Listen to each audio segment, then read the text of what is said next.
My mom was a storyteller, and whenever I'm on stages like this, I always like to imagine what it would be like to see her in the audience, because she would just be so proud and so happy and just kind of beaming at me and hearing the story.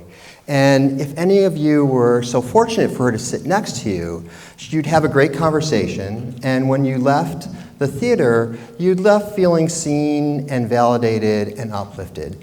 That was just kind of the person she was. She was just sort of the life of the party, and she always knew how to really kind of deeply connect with people and make them feel better.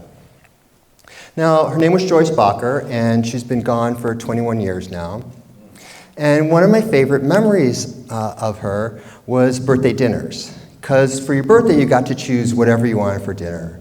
And my favorite dinner was Veal Parmesan. If you walked into the house that afternoon, there'd be a pot of simmering tomato sauce on the stove, with the herbs and spices, and you walk in the door and just be like, and it would fill your lungs with this beautiful smell. And if you stayed for dinner, delicious. Now, for a birthday cake, chocolate layer ice cream cake. Layer of cake, layer of ice cream, layer of cake, layer of ice cream, top layer of cake, and then smothered. And I mean smothered with fresh whipped whipped cream. Just the best.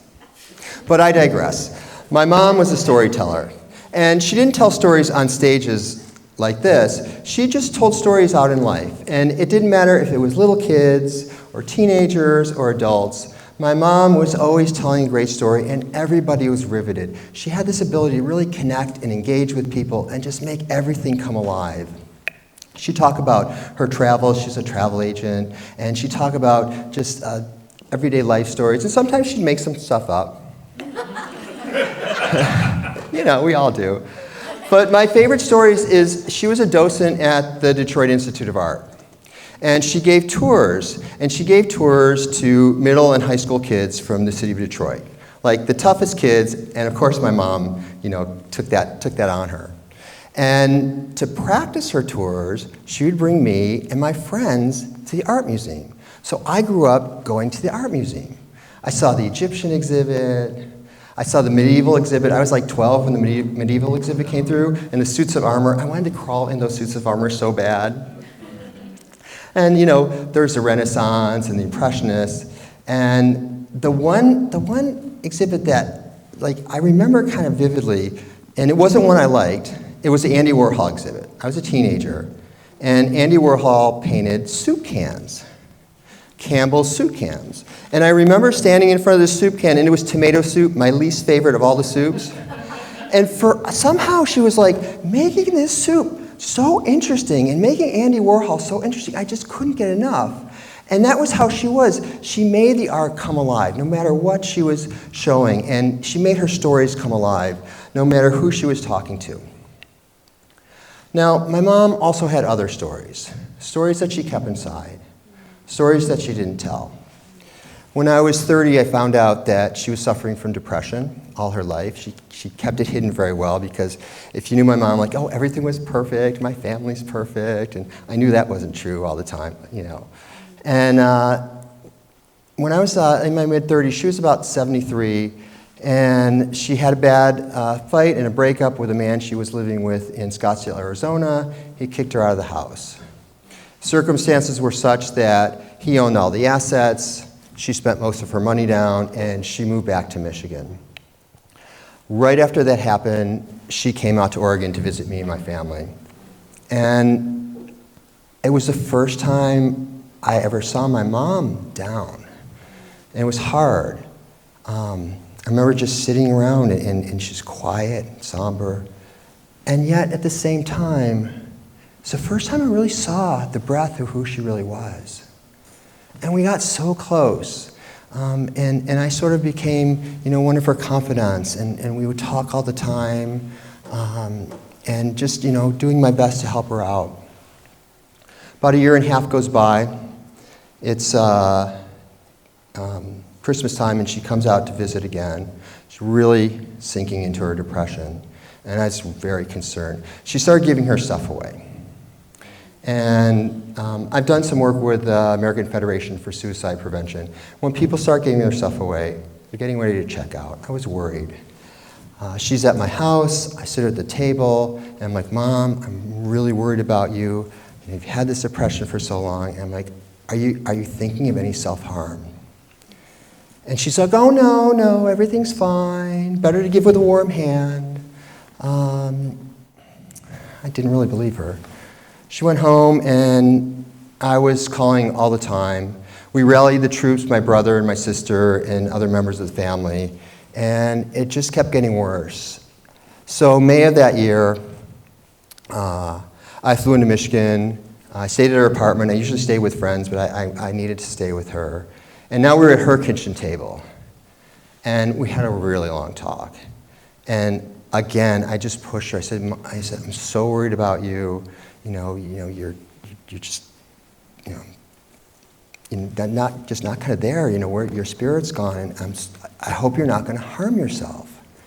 And again, no, everything's fine, everything's good. And before I left, I said, Mom, look me in the eye and promise me you won't hurt yourself. She did. Went home. I still didn't believe her, but I knew I did everything I could. I knew we all did as much as we could.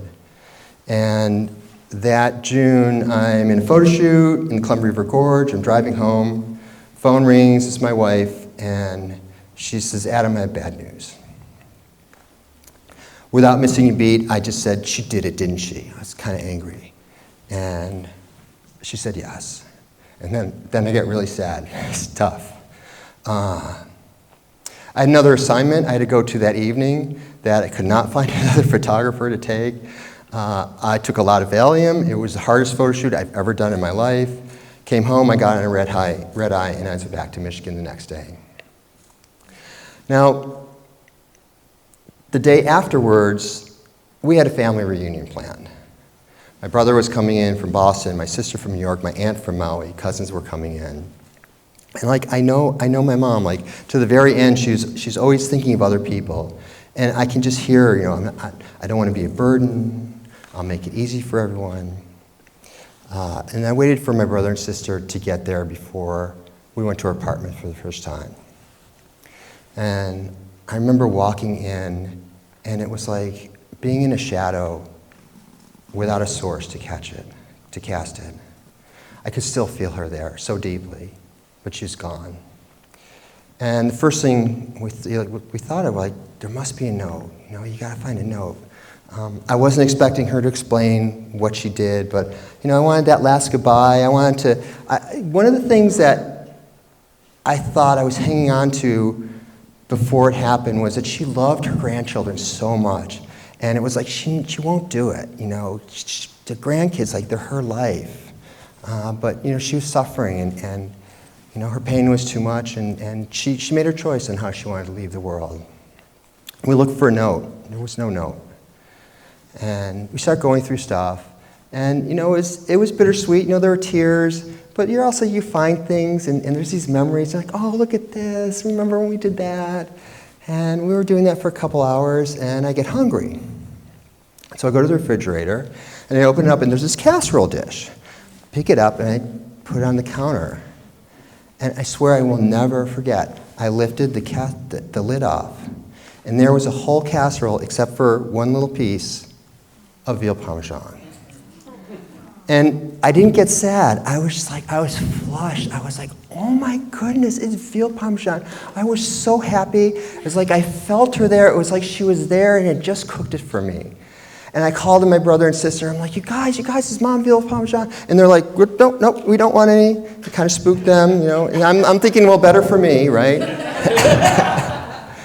And for the next 4 days, every time we went to the apartment, I would just have a little bit. And I savored it. I drew it out as long as I could. It was just the best. And after that, you grieve. You wonder if you could have done something else, and life goes on. But I always wondered, why didn't she leave a note? I just wanted that last goodbye. A year ago, I'm in Hood River talking with my friend Natalie, and I'm telling her the story. And I'm telling Natalie, I said, I don't get it. Like, I really thought she'd leave a note. And Natalie looks up at me and she's like, Adam, the Veal Parmesan was her note. It was her final I love you. Thank you.